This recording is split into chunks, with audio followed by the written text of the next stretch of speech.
Kemudian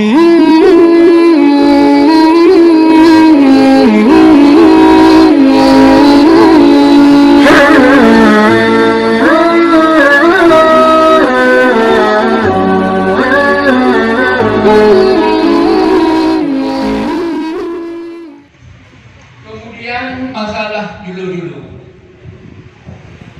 Julu-julu yang terjadi di dalam masyarakat. Itu yang maksud dengan julu-julu. Obatnya terkadang dalam kamus bahasa Indonesia, dipegang julu-julunya adalah kegiatan pengumpulan uang atau barang yang sama nilainya untuk diundi di antara orang yang mengumpulkannya untuk menentukan siapa yang memperolehnya. Nah, yang dulu kan yang mana yang berlaku dalam masyarakat. Pusat partai 2 minggu si Rawung si juta. Dalam sebulan ataupun dalam mingguan 3 hari. Moyona ulang 12 berarti 12.000 masa hari. Olehnya siapa yang pertama mengambil? Mungkin pimpinan dulu. Kemudian untuk 1, 2, 3, 4, 5 hingga sampai kepada 12, dia berlaku bagaimana?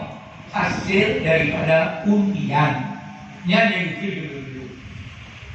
Pertanyaan, bagaimanakah hukum praktek dulu menurut pandangan Syafi'iyah?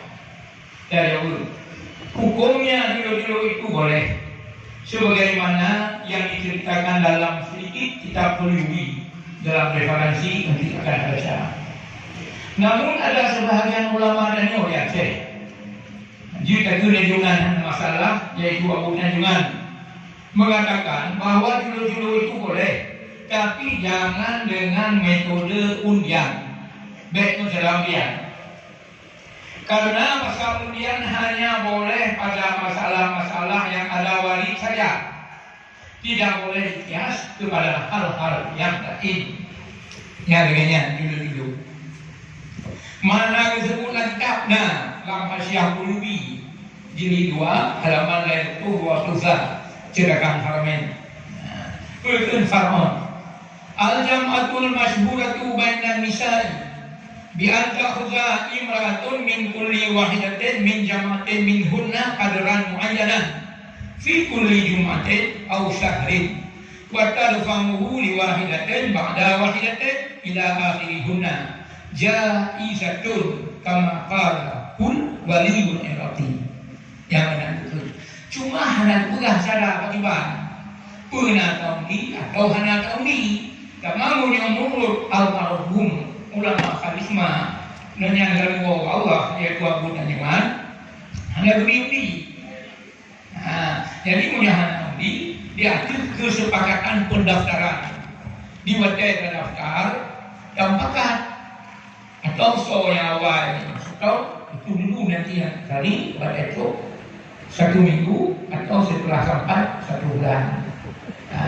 Jadi nyong-nyong lagi disepakati julu-julu itu halal, jud dalam syariat. Yang bagaimana? Ini apa itu?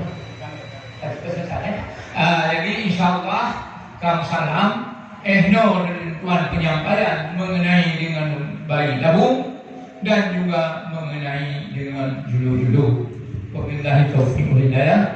Assalamualaikum warahmatullahi wabarakatuh.